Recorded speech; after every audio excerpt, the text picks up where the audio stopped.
It had been, by all appearances, a very normal day.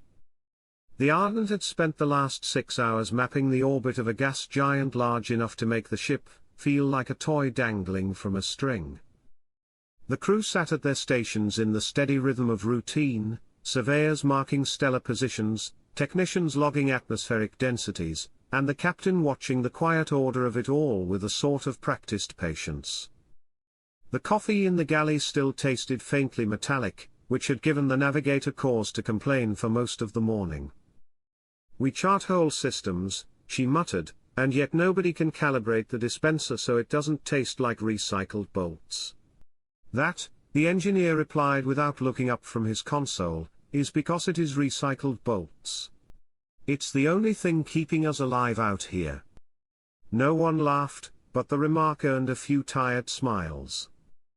This was survey work, monotonous, meticulous, and, if you asked most of them, not worth the bad coffee. The gas giant itself was unremarkable. Bands of violet and gold wrapped it like ribbons, storms rolling across its surface in patterns too vast for their instruments to capture in a single sweep. "Looks like the last one," one of the survey crew said. "Wrong," the navigator countered, taking another sip. "This one's more aesthetic." Captain Ellard let the words drift across the bridge without comment. He had learned that on long missions, even the smallest argument could become epic if encouraged.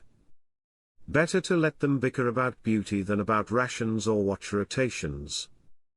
The ship hummed with quiet efficiency. Data scrolled across consoles, filed into memory banks, stamped with coordinates and time codes.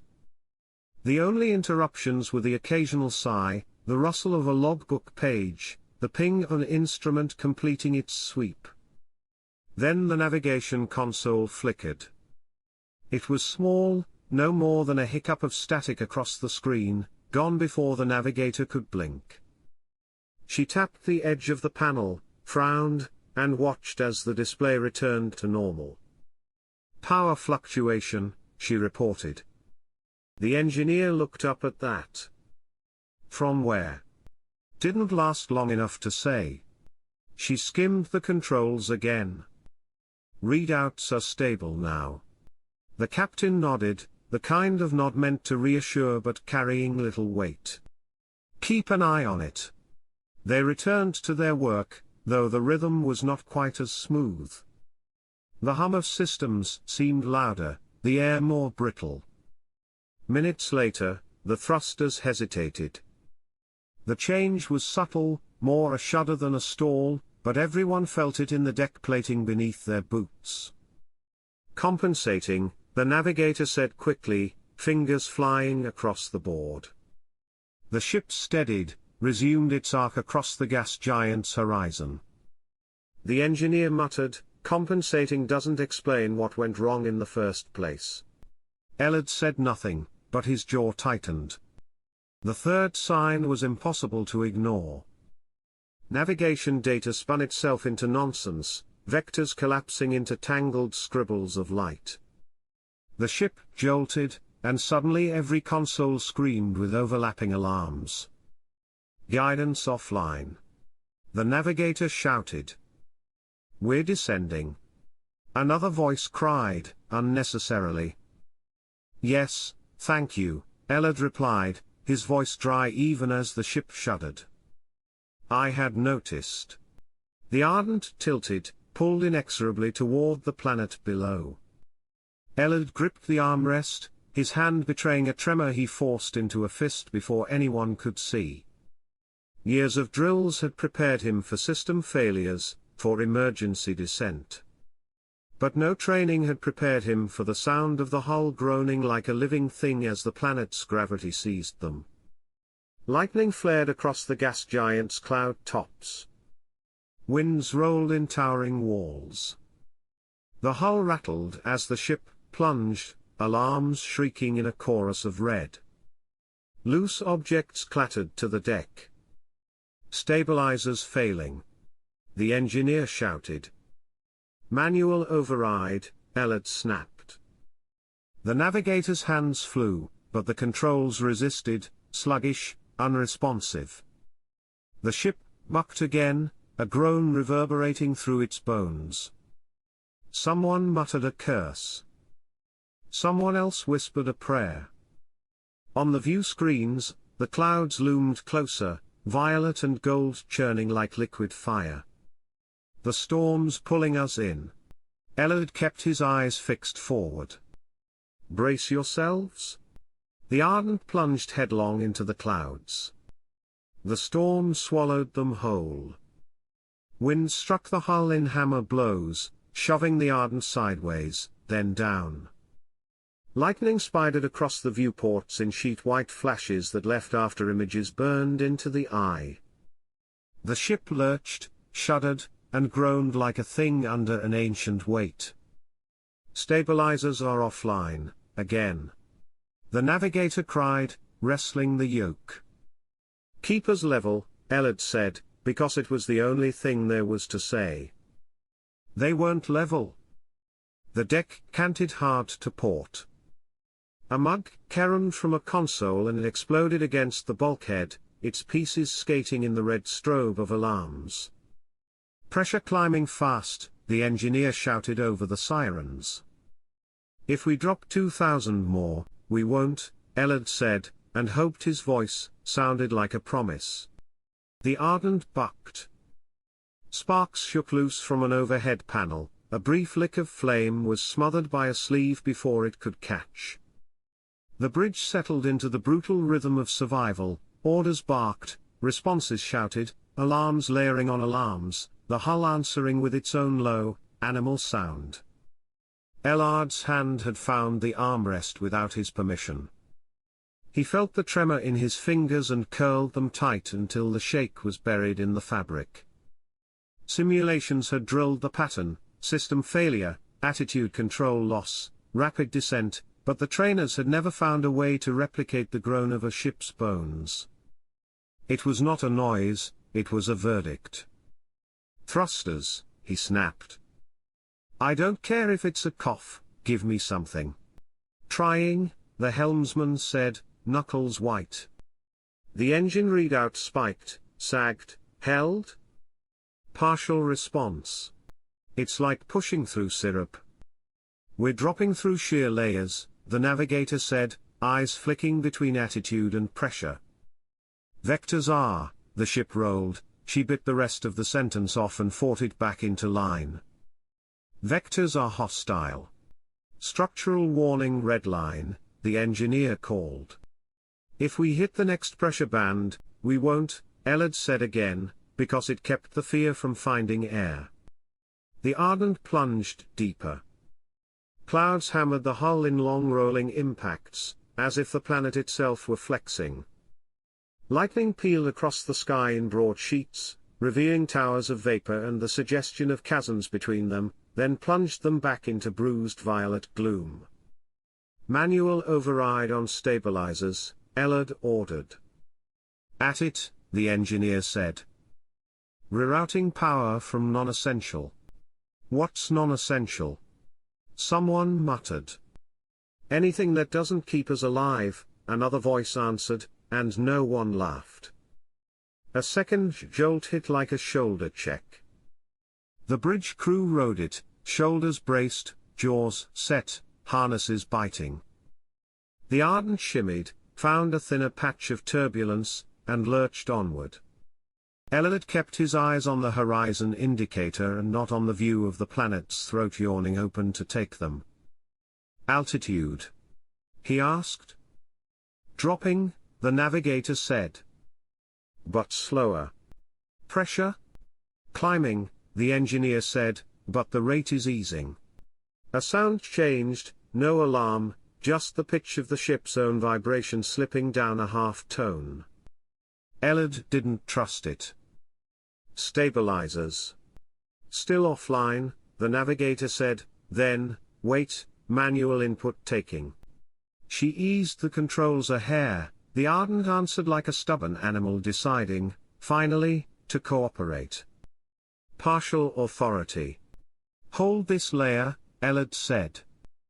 Do not chase any miracles. The storm hit again, but less like a fist, more like a heavy hand. A streak of lightning ran parallel to the ship for a heartbeat, close enough to paint every screwhead silver, and then flicked away into the dark. Pressure band approaching, the engineer warned. We can't take another full drop. Then we won't drop, Ellard said, and this time it sounded almost like belief.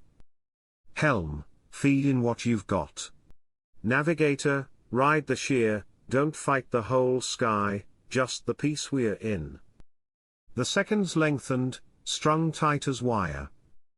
The Ardent groaned, but not as hard. The alarms still burned, but the chorus thinned.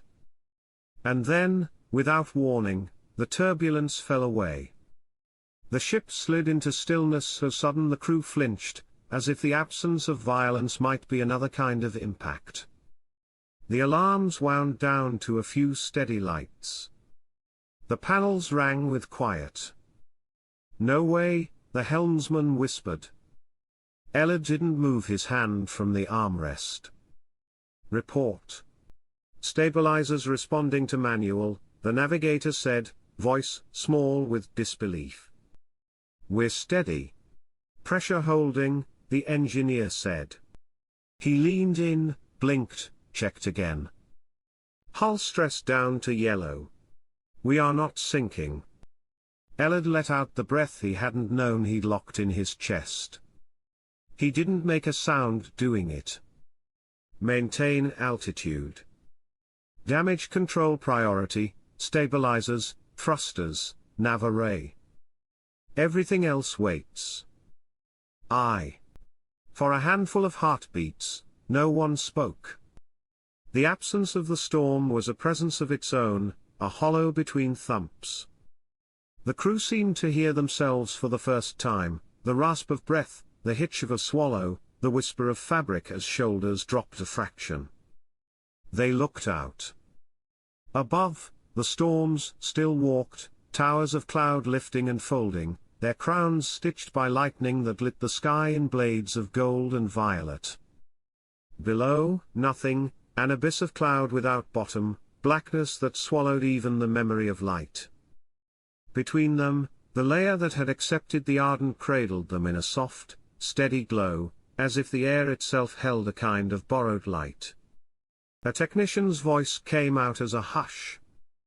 I'd like to officially nominate this layer for permanent residence. A few lips twitched, and it felt almost like laughter. Teams, Ellard said, and his voice was normal again. Move. We have the space to fix what tried to kill us. Use it. They moved. Engineers slid through hatches with kits, panels came open like ribs, the smell of hot insulation and cold metal took the place of ozone. On the bridge, diagnostics scrolled, triage lists reordered themselves as systems came off life support one by one. Ellard stayed where he was, eyes on the board, the hand he'd clenched finally easing open on the armrest. The calm felt as thin as glass. He knew how quickly glass broke. Captain, the navigator said after a time, voice steadying as routine took hold, we've got partial control on pitch and roll, solid hold on altitude. Thrusters at 52% and climbing. Copy, Ellard said. Don't chase the numbers. Let the ship come back to us. He watched the way a man watches an injured animal breathe, for the rise, for the fall, for proof that the next will follow. The Ardent breathed.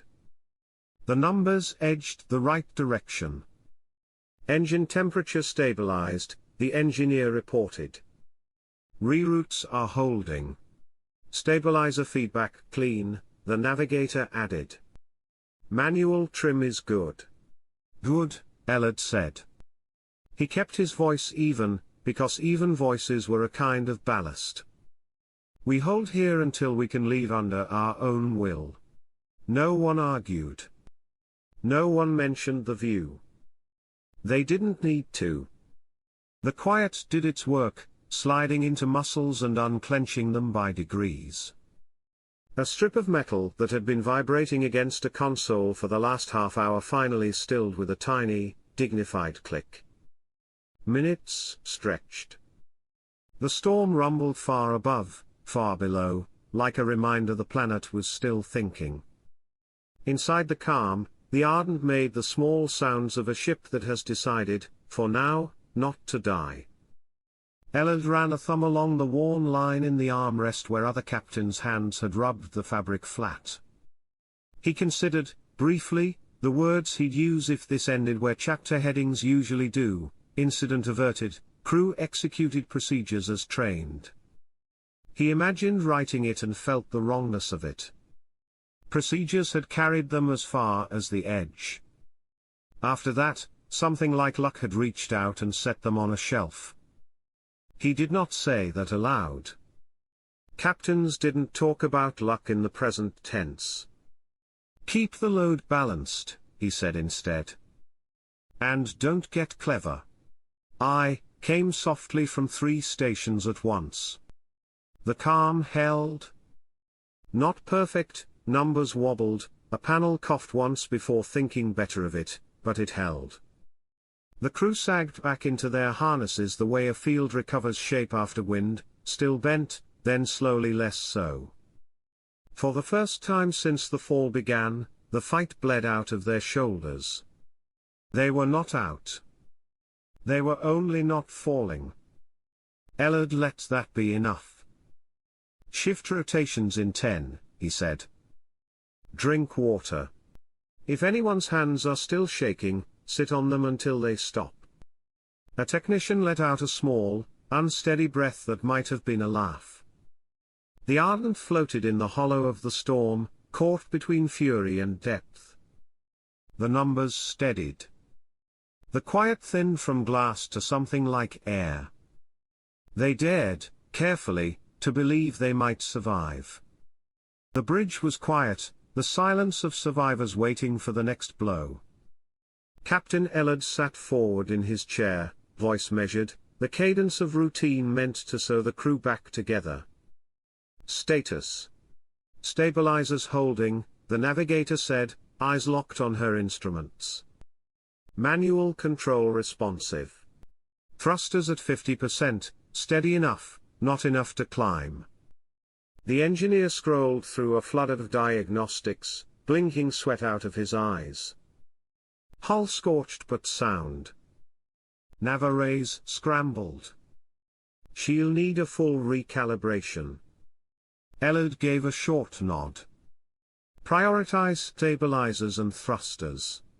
I want us ready to leave under our own power. Crew moved briskly, slipping into the comfort of work. Engineers shouldered kits, and vanished through hatches. On the bridge, tools clinked faintly as panels came open and triage lists unfurled across the displays. When the worst of the reports had been given, Elad turned toward the survey stations. Log our position. Record atmospheric conditions. And? Look outside. Tell me what we've landed in. It was a formality, half the bridge was already fixed on the viewports. Above them, storms towered like vast cathedrals, their crowns flashing with gold and violet lightning. Below was nothing but shadow, a depth that drank every trace of light. Between, in the hollow where the Ardent floated, the clouds glowed with a strange, steady radiance, a false dawn suspended in the throat of the planet. For a long moment no one spoke. Then the junior surveyor leaned closer, forehead nearly to the viewport. Wait. There, off port. Did anyone else see that? The navigator glanced up from her instruments, puzzled. What? Movement? Against the current. At first it looked like another cloud bank, drifting slowly across the calm. Then it curved, not with the wind, but against it. Deliberate. Graceful? The shape grew as it approached. Stormlight rippled under its translucent skin. A fin rose, impossibly high, slicing vapor before folding back. A massive tail swept wide, sending clouds into curling eddies. It was alive. For the lack of a better term, a whale, larger than anything their minds could frame, gliding through atmosphere as though it were water. The bridge froze. The surveyor's voice cracked. "That's alive." The navigator stared at her readings, then back at the viewport, her lips parting soundlessly. Ellard did not speak. He gripped the armrest, forcing his hand still, eyes fixed on the immense body drifting past. He had commanded survey ships through storms, malfunctions, near misses, but no protocol, no training, had prepared him to be looked down on by something so vast. His authority felt very small in that glow. The whale passed in silence, stormlight glowing through its immense body, and the crew of the Ardent realized they were not alone in the clouds. The creature turned. Its vast body arced with the slow confidence of something that had never known fear, stormlight rippling across its translucent hide. With each sweep of its fins, clouds curled away in spirals, and then its eye, dark, luminous, immense, seemed to fall upon the Ardent. The bridge stiffened. Fingers tightened on consoles. Breath caught in throats. They had been noticed. Ellard felt it like a weight. For years he had commanded survey crews, his voice and decisions carrying life or death. Yet here, in the gaze of a being large enough to crush them without effort, his authority felt paper-thin. He kept his tone even, his posture steady, but inside he felt stripped bare, humbled and afraid in equal measure. The whale drifted closer, circling with slow arcs. Its movements were measured, not predatory, not panicked, simply curious. Vapor folded and reformed in its wake, glowing faintly with captured lightning. "It's just looking," the navigator whispered, though no one had asked. Then the sound began. At first it was so faint it could have been a failing engine, a tremor through the soles of their boots, a vibration in teeth and ribcages. The deckplates thrummed, low and steady, too deliberate to ignore. "Engineering," Ellard said sharply. "Engines. Nominal," the chief reported. "No fluctuations." Another pulse rolled through the hull, deeper this time, resonant enough to rattle panels. One of the surveyors pressed her palm to the viewport. "It's not us," she said, her voice hushed. "It's the whale. We're hearing it through the plating." Silence fell. All strained to listen. The thrumming grew into a layered chord, bass notes joined by higher tones that twisted together like strands of light. The crew felt it more than heard it, in bones, in lungs, in the trembling air. From below came an answer. The dark deck of cloud stirred, shadows rising. Shapes emerged, first blurred, then vast and undeniable. Another whale surfaced. Then a second. Then more, each glowing faintly with stormlight beneath translucent skin. The pod ascended, voices weaving into the first singer's call until the Ardent was wrapped in resonance, a living choir that filled every rivet and every breath. The crew sat transfixed, disbelief and awe mingling as one thought moved through them all. The first had not sung for them alone. It had been calling its kin. The bridge vibrated with resonance. Not turbulence, not failing systems, but sound, rolling through the hull and into their bones. The Ardent thrummed like the body of an immense instrument. At first the song was simple, a long bass note, then another, higher tones weaving through impatient arcs. Intentional, structured, impossible to mistake for chance. The crew sat in silence, caught between dread and awe. Then the song shifted. The navigator's head tilted, her brow furrowing. That wasn't the same. The tones bent again, curling into a phrase that snagged in Ellard's chest. His name, stretched and reshaped, but clear enough that he could not deny it. Silence claimed the bridge. All eyes turned toward him. Another phrase followed, rising like a question. The navigator's hand went to her mouth. Hers. And then, resonant as a tolling bell, came the ship's name, shaken into melody.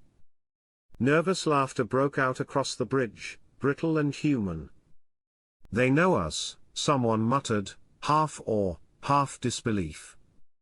But not everyone laughed. One of the technicians drew back from her console, pale. "That's not knowing," she whispered. "That's intrusion." The words dampened the laughter. The bridge quieted, caught again between wonder and unease. The choir swelled, names and phrases folded into chords that shook the air. Repairs continued, but even work seemed captured by the rhythm. A single wrench slipped from a technician's hand and struck the deck, the sharp metallic clang landing perfectly in time with the whale's call. No one remarked on it. Ellard's hand rested on his chair, knuckles white. He wanted to demand focus, to remind them of stabilizers and systems. Instead he sat still, the vibration crawling up through his arm, the sound filling his chest. The storm itself seemed to be shaping their names and singing them back. The pod sang around them, voices folding into one another until the Ardent felt less like a ship than a chord vibrating inside some vast, living symphony. And then, another shape. Smaller. It hovered at the edge of the pod, its glow faint, its path hesitant. Where the others arced with confidence, this one drifted closer in slow, halting movements, as if deciding whether courage outweighed fear. When it finally sang, the sound was not thunder but a tremor. A note so soft it might have been imagined.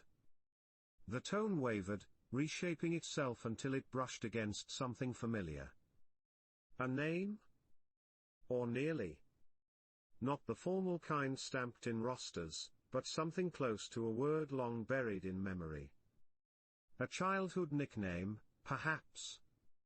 The sound was imperfect, distorted, but close enough that the crewman it touched stiffened as though struck. "That's," he began, then faltered.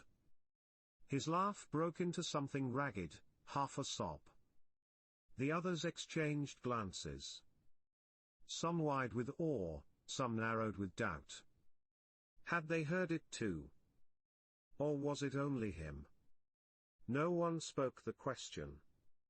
The shy whale repeated the sound, softer still, then fell quiet. Silence pressed in. Then, almost involuntarily, one of the crew let out a low hum, thin, shaky, quickly swallowed. Another tapped a finger against a console, an awkward echo of rhythm. The whales answered. The pod bent their voices, reshaping the tones to fold those faint human sounds into their greater song. For a heartbeat the ship seemed part of the choir, though the harmony was fragile, uneven, barely there. Ellard sat rigid, jaw set, the vibration running through his bones. Part of him wanted to break it, to call for silence, to restore the boundary between crew and storm. Another part, the part he would never admit aloud, feared he would be remembered as the man who shattered a moment no human had any right to witness. So he said nothing. Gradually the song thinned. The larger whales slipped back into the clouds, their glow fading. The shy one lingered a moment longer, faint and hesitant, before following. The bridge was left in quiet, the resonance clinging faintly in steel and bone, leaving the crew unsure whether they had truly been recognized, or had only heard themselves reflected back. The bridge felt hollow without the song. For long minutes the crew sat in silence, listening for echoes that no longer existed. Only the hum of the Ardent's systems remained, thin and mechanical against the memory of resonance that had filled their bones. Elad broke the stillness at last. Status. Thrusters steady, the engineer reported, voice hoarse. Stabilizers holding. Navigation recalibrated. We can ascend. The navigator nodded once. Safe enough. Relief passed across the bridge, muted, reluctant. They had survived, yet no one seemed eager to leave the calm. Very well, Elad said. Bring us up. Engines rumbled, a vibration smaller and hollower than the living chorus they had known. The Ardent tilted upward, climbing toward the storm. Clouds pressed against the viewports as lightning lit the sky in great sheets of violet and gold. Through the glow, the whales drifted away. One by one their massive bodies dissolved into haze, until only the shy one lingered, faint and hesitant. For a moment it hovered, then flicked its tail and slipped back into the depths. The songs were gone. Elad opened the log recorder. His voice was even, practiced. Survey Vessel Ardent. Entry, Planetary Atmospheric Survey. Encountered atmospheric megafauna. Probable communication observed. Recommend immediate follow-up, by xenobiological teams. He cut the record short. The words on the screen were flat, stripped of the awe, the fear, the fragile communion. He left them that way. He knew he had chosen a mission. History might call it prudence. Or cowardice. Around him the crew worked quietly. No one spoke of what the log had left unsaid. The navigator stayed at her station, hand resting against the metal panel where the song had first seemed to reach for her. She did not move it as the ship rose into the storm.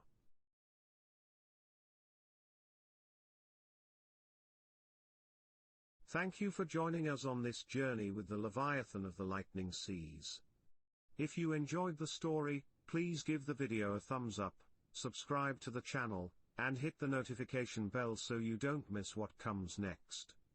More worlds, more mysteries, and more stories are on the way. Until then, keep looking to the skies.